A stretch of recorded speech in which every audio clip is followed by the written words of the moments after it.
All right, continuing with our update here, you can see we've got our hinges cut for the elevator. And now they are made shorter than the stock hinge. I put the stock hinge right here for comparison, and you can see how much shorter they're made. And the reason why these are shorter than the stock is because if we're looking at our horizontal stabilizer here, you have a spar, a wooden spar that sits right about here, roughly, I'd say.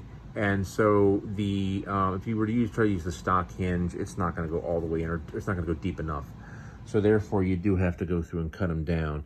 Now, as far as the length, whoops, for those that may get this model, this airplane, let me help you with the length of the hinge for this particular aircraft. And that is going to be approximately, well, you can see it right there, not quite 40 millimeters, looks like about 38 millimeters, 37, 38. Now, you'll notice there's a shorter hinge right here, and that hinge is going to go here and over here. Now, the reason why that one is shorter than the rest is because you have your aluminum tube, and the aluminum tube doesn't run the full length of the horizontal, stabilizer. It only goes in maybe to right up to about here, roughly. But this cutout does cause the hinge to run directly into this aluminum tube. So it's important to make sure that you cut this hinge shorter than the ones that go here and here. Now you might say, well, why not just move this in a little further? Well, per the designer, it needed to be a 20, I think it said 20 or 25 millimeters from the end here. Well, specifically from the end here on the elevator. That's what we're looking at right now. So you can see there's the slot right there. So it would need to be about, I think it's like about 20 or 25 millimeters from the end there. Anyway, long and the short of it, so you just have to go through, make that shorter, and you can see the shorter one is here, and the other one is here. And in terms of their length, let me help those that may be building the airplane there. You can see this one is about 26 millimeters, roughly right around there. Now I'm saying millimeters rather than standard because everything on this plane is metric. So it's just easier just to go ahead and just tell you what it is, metric. Now, the hole that's drilled, this is important because it uses a 2 millimeter rod. However, I will tell you the 2 millimeter rod, if you drill a 2 millimeter hole in these, too tight.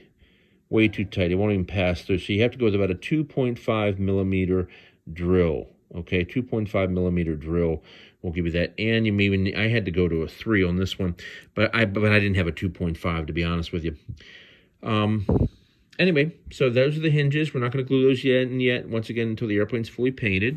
And now we're going to go ahead and move on to this nice little gap that I cut there when I was putting in the control horn. We've got to fill in that little gap right there. All right, more to come. Thank you. All right, quick update.